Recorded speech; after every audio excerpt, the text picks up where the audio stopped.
مدیریت یعنی انجام کار درست توسط دیگران. توسط کی؟ توسط منابعی که ما به عنوان اهرم داریم استفاده میکنیم توی کسب و کارمون. که موضوع اهرم ها از اینجا شکل میگیره که شما توی کسب و کارتون به صورت عادی دارید کار میکنید، کسب و کارتون هم داره یه ورودی مالی براتون ایجاد میکنه و ما اگر بخوایم این ورودی مالی رو توسعه بدیم، افزایشش بدیم، نیاز به اهرم داریم. اهرم چیزیه که معمولاً توی بنایی و اینجا استفاده میشه دیگه، میندازن زیر یه سنگی بزرگی که میخوام بلندش کنن، یه سنگی هم زیرش میذارن، به میگن اهرم. این اهرم چه کاری ایجاد میکنه؟ شما با انرژی کمتر، با زمان کمتر، با زور کمتر میتونید یک بار بزرگتر رو در واقع توی کسب و کارتون ببرید جلو. توی کسب و کارم میخوایم از مفهوم اهرم استفاده کنیم. وقتی میخوایم از مفهوم اهرم استفاده کنیم، ما باید مدیریت بلد باشیم. چرا؟ چون قراره یک بخشی از اهرم‌های ما منابع انسانی ما باشن، آدمایی هستن که با ما کار میکنن.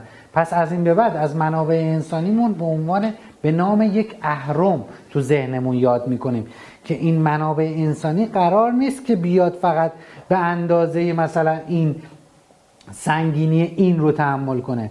قراره منابع انسانی بیاد یه چیزی فراتر از این وزن رو در واقع حرکت بده. اگر توی خود شکل اهرم هم دقت کرده باشی، وقتی یه سنگی رو کنار یک در واقع میله‌ای قرار میدیم و یک سنگ بزرگتر رو جابجا میکنیم، میزان انرژی که ما برای حرکت دادن به اون سنگ داریم استفاده میکنیم میزان انرژی کمتریه. پس ما از این به بعد باید منابع انسانیمون رو جوری پرورش بدیم که بتوانند در کسب و کار ما به عنوان یک اهرم عمل کنند.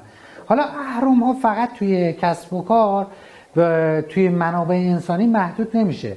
توی سیستم سازی هم ما اهرم های خیلی زیادی داریم، چون یکی از اولویت های مدیریت کسب و کار ما اینه که مدیر بیاد اهرم سازی کنه.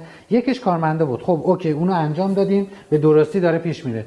اهرم‌های دیگه، اهرمی که توی سیستم سازی تبلیغاتتون باید انجام بشه، اهرم دیگه ای که بعد تو سیستم سازی تیم فروشتون باید انجام بشه، اهرم دیگه سیستم کمپین های فروش انبوه محصولاتتون، اینا باید توی هر کدومشون ما یک اهرم ایجاد کنیم که با انرژی کمتر تبلیغات بیشتری انجام بشه، با انرژی کمتر سود بیشتری، فروش بیشتری انجام بدیم، با انرژی کمتر تعداد کمپین های بیشتری رو ایجاد کنیم. که این مفاهیم رو توی بخش سیستم سازیش باهاتون در میون میذارم که سیستم سازی از کسب و کار ما توی این زیر سیستم ها اهرم ایجاد میکنه.